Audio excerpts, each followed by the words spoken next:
بسم الله الرحمن الرحيم. السلام عليكم ورحمة الله وبركاته. وإني سلامي ومدى الصوماليات مركزتو أتشوبتان وإني سلامي ولاليجي الصوماليات وإني سود وين هيا ما شاء الله. إن هل كان قبل ولا شيء تعسو قدر هيا وصاحبته هذا قال هذا مقالة لندن قدمتي وحلي لها مقعدة استرلين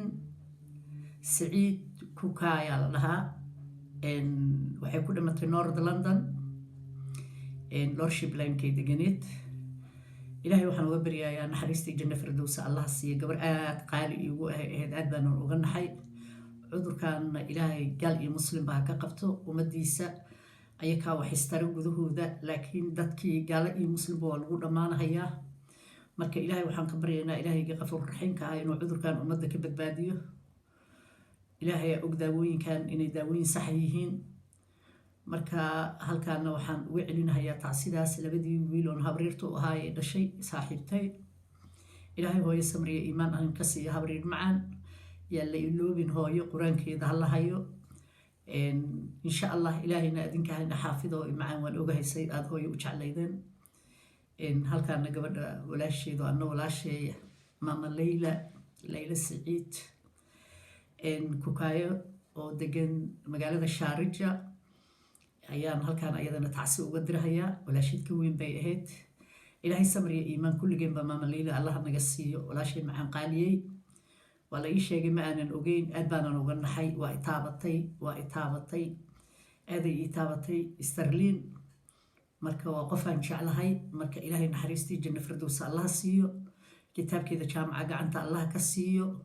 oo la qabuur la jecel yahay sida adduunyo loogu jeclaa aqrina loogu jeclaado godkeeda oo la soo dhaweeyo ilaahay ka dhigo qof muumina oo raxmad leh oo wanaagsan ayay gabadhaas ahayd qofkii waa la yaqaanaa London dadkii ugu horeeyay soo degay magaalada UK Ingiriiska London ayay ka mid ahayd waana qof aad iyo aad umada u xariirisa waana qof la yaqaano waana dadkii reer Banaadir ahaa asaluugiya marka waxaan leeyahay abaayo naxariistii janno firdaws ha siiyo الدنيا أغرنا استرلين والبوش إعلان هيا مركز تاسن كل شيء هيا إن شاء الله إن تاس تعصيد مركان كبحنا وحنا ولا عليه جماعة سومالية سود وهذا إن واحد ربا هذا العط وكان قبشلهن إن النيشيجو إن ودن كسومالية سيدان ولا صعنبا دبعتوين أتو أذك أي سومرتي وهذه مقدشة هاي هذه تاي دولة قبلية الصومالية محمد عبد الله فرماتشو قف بالآدم صغير كبير قف فكذا متشرو قف أو نرمين ماله قف أو فعله كدله قف أو قبيل كم دله ورتهوية أنت ما تكلمتي وسديت كن ستح بقول يلح يطبع عرورة ومقع هراف شيطة وحلقة جتي دولة قدر وانو جين إن ندبتي إن بابي سي إن جهر ويسي إسكت ضيدي سوماليا أنفعاد كوجرتا iyo qeyraadka ku jira galmudug sidii ay lacag ku qaadan lahayd ay nimanka laciifka oo jeebka yar oo Soomaaliyeed iyo madaxweynaha raqiiska ah oo jeebka yar leh oo wax un lacag ku qaato oo taajir ku noqdo leh hal isiyo dhulkii iyo ciidii iyo biyii Soomaaliya u salgareynay waana wax aad aan uga xumahay midda ilmaha xagga caruurteedana waxa weeyaan waa hadal ay ka dhaxayso triangular ah oo ka dhaxayaan dawladii Xasan Cali Khayre ra'iisul wasaarihii hore Soomaaliya dhacay iyo ninka Fahad Yaasiin leeyahay Maxamed Cabdullaahi Farmaajo waraaqo badan baa la saxiixay ilaa hadda anagu kama warayno waxyaalaha uu saxiixay waa wuxuuna baarlamaankeenin waa wuxuuna qof bil aadana kala tashanin ninku waa nin jiran oo kaligiis baa dawladda isisiiyay aniga ma ahay ana saxiixi kara ana sameyn kara ana baabi'in kara ana dili kara ayuu nagu soo koobay Farmaajo wuxuu waayay siyaasiin iyo shacab iska qabta labada gooda dagaal soo galo ahaayeen soo moogday dadkii marka waxay leeyihiin nuurkii yaraa oo hadda noo soo baxayna Farmaajo nuurkiina waa naga damiyay adduunyada qofku marka uu siyaasi ahayn ama dhinaca siyaasadda uu waxba ka fahansanay sida Maxamed Cabdullaahi Farmaajo kale waa adduunyo gadoon kaas iyo wax la mid ah markii dawlad gacan loo geliyo aqalka baaba ay ku dhameynayaan haddii dawladnimo tahay haddii shacab tahay marka waxyaalaha la yaab kale anoo shalay ogaa inay Turkiya waxaan dhihi lahaa qoladan la leeyahay qadar aan kax kala taaganahay ee lacag nagu bixisay ilmeenina ku gadatay kuna baabiisay maxkamada ayay ku koreysaa ciyaaraha adduunka la rabaa in lagu qabto marka Soomaaliya saakan ka sheegay marka waxa hadda aan rabay inaan inii sheego very important ga waxay tahay dawladii qadar dowladdii turkiya oo anigu aan soo dhawaysanahayay oon sharaf iyo magac u haynay ayaa investment waxay ku siisay lacag maxamed cabdullaahi farmaajo markaasay waxay siisay hub lagu dhammaynayo hawiye iyo soomaali maxamed markaasay waxay siisay baabuur gaashaaman markaasay lacag kaasha ugu dartay halkan waxaan rabaa cajirkan inuu gaaro loo turjumo madaxweynaha turkiya horta waa ka xumahay waxaa la yidhi nin aad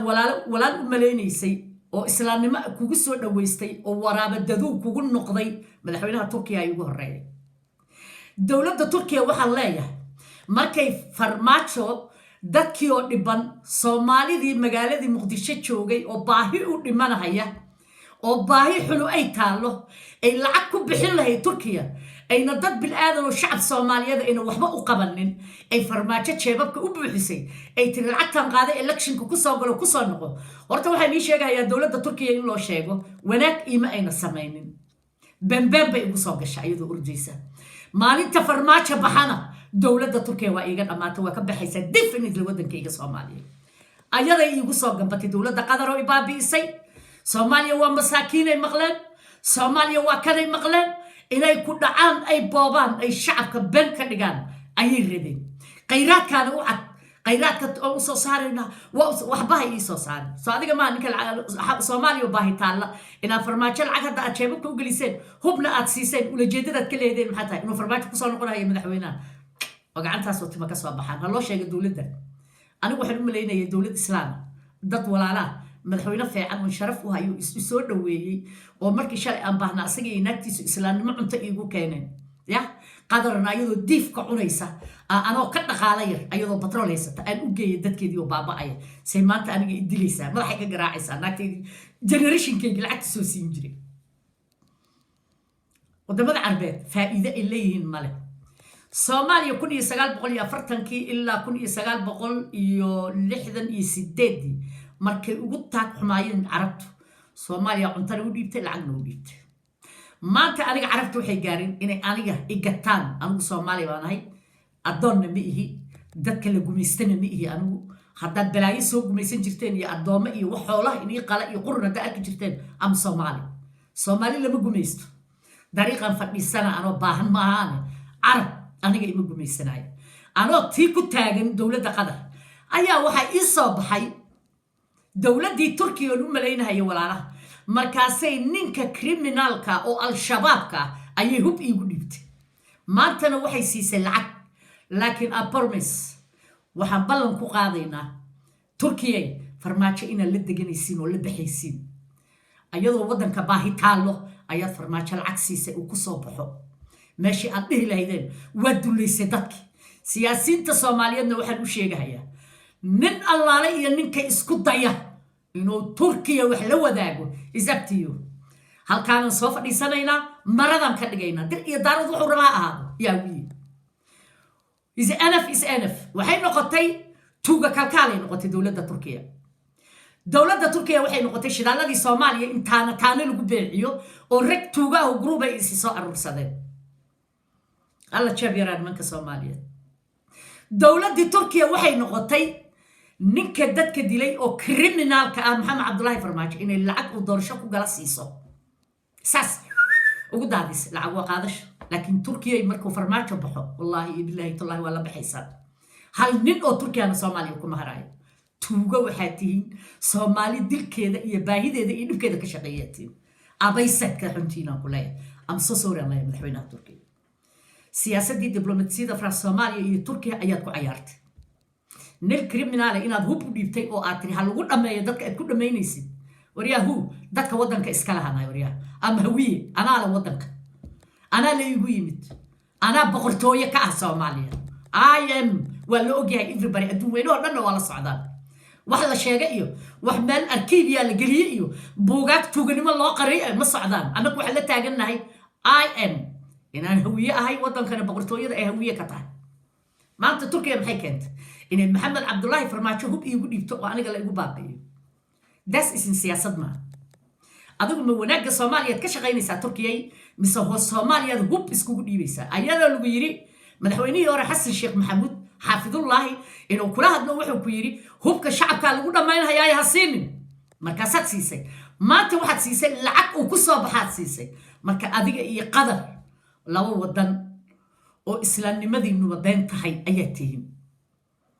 soomaaliyana maanta shacabku waxay inay arkaan dowladda turkiya inay cadowga soomaaliyeed oo koowaad ay tahay nin allaale iyo ninka farmaajo gacan ku siiyey inuu baabi'iyo uu dila ilmaha soomaaliyeed waa cadow kalama aadan hadlin turkiya markay ilmihiinan midnightka soo qaadaysay waa la socotay safaaradda turkiya waa ogeed ilmaha la dilay maantana farmaajo ay lacag siisa oo doorasho ku soo galo amse sooriya kuleeya turkiya waxaan u malaynayay madaxweynaha turkiya nin muslimnahoo ma aragtay islaamka u turahayo islaamnimada u dagaalamahayo rabo ninkii koowaad uu soo baxay oo islaamnimo inaan ku taageerno annaka dhan aan rabnay aan kuu malaynayna waxaan isdhehaynay dagaay waxa weeye waa nin muslimaduna ay ka go-an tahay bal soomaaliya ku dayda adinkuna islaamnimada adinkoo tiirkiina haysta madaxweyne u soo dhiirada weeyaan islaamnimada dadka muslimiinta ah wixii kale baktiyay noqdeen caadaqaatay noqdeen ila dad islaamka kula sheegto waxaa jira shaydaan umul oo kaleeta ahaa jira shaydaan umul cabdiraxmaan cabdishakuur caynayo diinta ka badiya asagoo al-shabaab u tuugsanayo ayuu cabdiraxmaan caynayo alla qabiilku markuu suulka hoostiisa ciddida kaa gala xumaa sinjidarana shaydaan umul waa shaydaan cad weeyaan asagana waxaan leeyahay ilmaha asaa gaaleeya dowladda maraykanka kambani ka mid a ayay lacag ka qaateen inay ilmaha soomaaliyeed gaaleeyaan taas horta si fican maanta iiga dhuujiya turkiya xadkii soomaaliya waa ka baxaysaa waanu ku kala tegaynaa ilahay waxaan ka baryaynaa laba xiniyo tawiye oo geeduhu intaas laa la egyihiin ilahay inuu soo saaro dowladda qadar horta dacwadeedu waa socotaa aad baa dacwadeedu u socotaa turkiyana waa ku daraynaa turkiyoy maraykan iyo lagu soo bisbisoonayay iyo ruushkii aad dhehaysa waxbaan la hayaaye bal waa arkaynaa siyaasadaadii aad bay u xumataa hadda waxaa lagu arkay wadamada masaakiinta in aad hub iskugu dhiibaysid farmaajo inaad hub siisay inaad baabuur haysay xisbiyadaa kula hadlay waa lagu sheegay waxaa la yidhi jooji hubka aad bixinaysid sababtaa lacagta u siisa maxay tahay oo farmaajo doorasho labaad ugu soo noqonayo adoo milyan soomaali inuu dilay miyi magaalo dhexdooda saraakiil inuu qarxiyey jananna inuu dilay inuu gacan al-shabaab la leeyahay adiga dad lagaa dilay dariiqii afgooya injineero ah ya sababtaa iskugu dhiibaysay dadka hubka maxay tahay adaan ku weydiinayaa turkiya ma islaamnimadii waxay noqotay farmaajo soo noqonahayo marka dowladda turkiya in khayraadkayga dhulkayga ku jira ya in waddankaada lagu taanataaneeyo oo qadarna ay calanka babiso ila waa wada qaniisiin waxaan carabtaa oo qadar ka yimaado dhan kulli waa wada finookiya waaye wir min soomaaliyadu kelmadaas dhihi karo xiniyalamayn ku jira qaniisiintu dameeraday wasaan carabtu dameerada ay fuulaan carabtu gabdhahay kufsadaan naagaha jaariyadda oo guryaha uga shaqeeyay fuuleen anigu weligay carabna ma tegin waa nabcay carabta been miimi sheegaayay hadda waxay ugu soo xigsatay dowladda turkiya waxaan leeyahay soomaaliya godob baa ka gashay xagga siyaasadda iyo diblomaasiyada internationalka u dhaxaysa waxaan ku ogahay inaadan waxba aadan samaynin xaquuqul insaankana inaadan fiirin baan arkay marka madaxweynaha turkiya waxaan jeclahay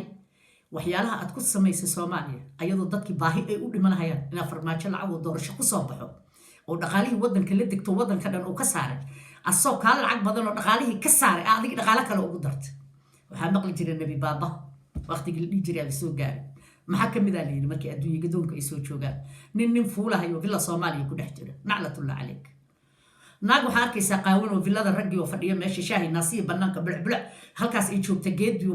ay leedahay ayay shaah keeneen markaasaa futada dhab markaasaa gacanta dhab ma waxaad u malaysay inaan anigu la socon wax ka socda villada automatically 24 hours aan indhaha ku hayaa villa soomaaliya adduunyadii dadkii diinta ka tegey dad aanan diin haysan ayaa meesha jooga galmudugna waxaan uga digahayaa oo wallaahi oo bilaahi oo tallaahi aan uga digahayaa galmudug qorqor malakamoodkiisiyaa yimid anuu og nin kasta inuu maalin dhimanahayo haddana qorqor malakamoodkiisiyaa taagan you know why aan ku leeyahay malakamoodkiisiyaa taagan qorqor wuxuu keenay raggii beerka aabba laga wada beeray inuu ka kalluumaysto shisheeye kalkaal noqdo warheydha ma hooyadaa ma jeerteenayd ma hooyadaa naag daarood ismaaciil ii sheeg bal laakiin noocaadoo kale waxaan aragnay inaadan noqon karin ba habargidir no inaadan noqon karin habargidir kalluumaystaad tahay meel laga kalluumaystaad ka dhalata adigu dhiig kalaa kugu qasan aniga naagar xajisa ay dhashay reabtigeena caadaqaatayaal maaha kay u bogi waayaanna indhaha salkooday gooyaan ninkan awogay oo laleeyahay muuse maxaa la yidhahaa muxuu ahaa muuse biix hadda ka horan weligay hal mar kula hadlo waxaan ku iri equal ka dhig dadka aan ku iri dadkan aad ku xijaanay sida aad leedahay habar awash taajiriin bay ahaan jireen war muqdishaan ku dhalan anoo habar awal taajiri weligay soomaaliya kuma arag laba nin keliya deganeen dhaqaalaha dadka aad ka guranaysid dhulka ciise muuse u degaanaan ognahay oo maasha allah kuwa badanoo habarrehay dhaleena jira waxaan ognahay habar awashu dhulkii degaanaan ognahay waa la yaqaanaa dadku waa wada dhasheen sida laysku guursado waqooyi laysku guursadaa naqaan sida loo wada dhasho laysku aroosa iyo sokay ahaantaa naqaanaa oo waa la soconnaa ila ilmihiinii aan nahay laakiin waxa awadeed muuse awow waxaan ku leeyahay geedda jooji beeraha dadka aad ka dhacaysid waxaan ku leeyahay dadka dhulkooda aad dafaysid aniga hadda dhul hooyaday leedahaa maqan oo hargeysa oo 4 guri keliya ay aan jirtay ayaa la qaatay kuley waxaan isleeyahay habraa walaa qaadatay waana garantii taas waa soo baxaysaa ila hooyaday gabar habar wadaag ay yihiin oo hal wiil haysatay dhulkaas uga tagatay waana soo baadi goobahayaa dhulka inkastoo la yidhi naahoy ruuqoyan iyo ku dil waa dhulalka ugu qaalisan meesha hooyadaa dhulka ku lahayd marka waxaan ku leeyahay ka harimayna taasi waa ku dhimanaynaa maahaane yaa isaqaa laba saf kale noqon doonaa u malaynaya waxaan leeyahay muuse ilaahay intaad ka cabsatid waxa adiga iyo farmaajo habeen kasta aad ku sheekaysataan u sheeg shacabka waqooyi fuusiyadii nacaynaysa tii zahradii nacaynaysa iyo u sheeg zahre wadani baan ahay fanaanad baan ahay oo hawiye ku tumanaysa u sheeg waxay tahay seexa mar kusoo gashay rabtaay gabdhaha yaryar ee warka usoo dhiibtana ablaha yaryaroo habra awal waxaa leeyahay caydu waa xaaraan lama huraan waa cuska jiilaala layidhi lama huraan hargeysaay muqdishaad imaanaysaa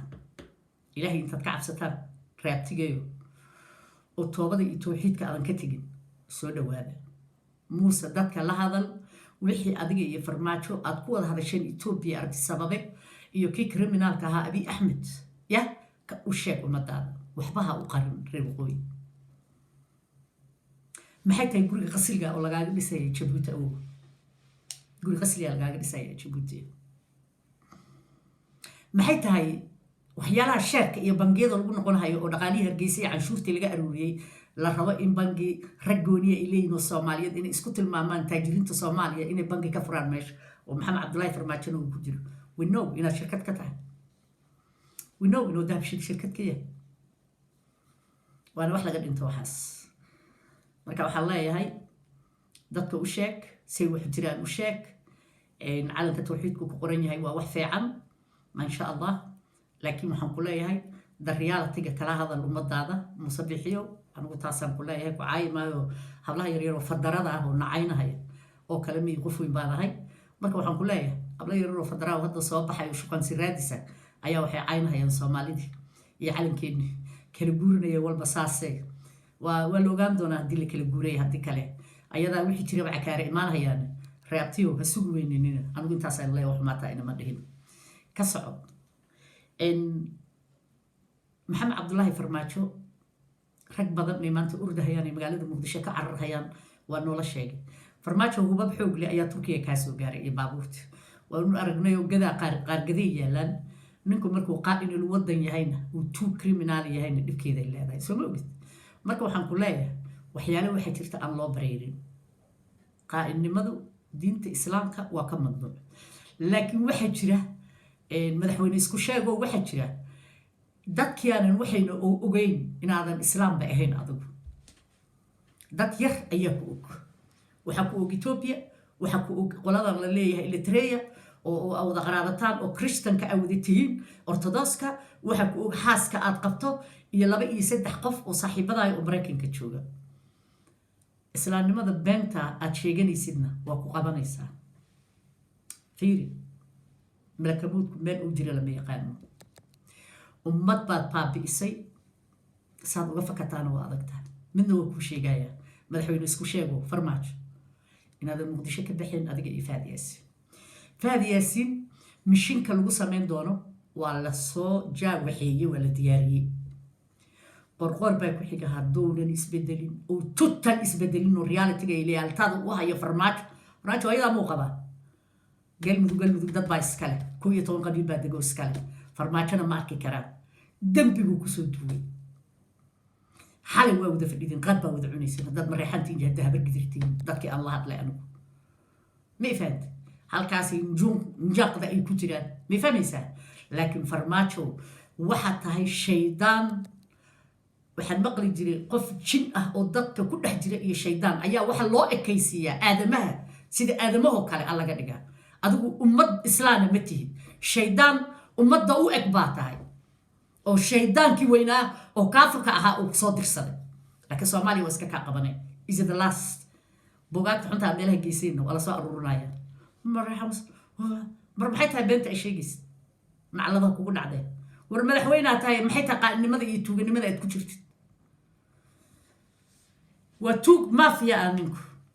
السلام عليكم ورحمة الله وبركاته مدى الصومالي الله شير قريب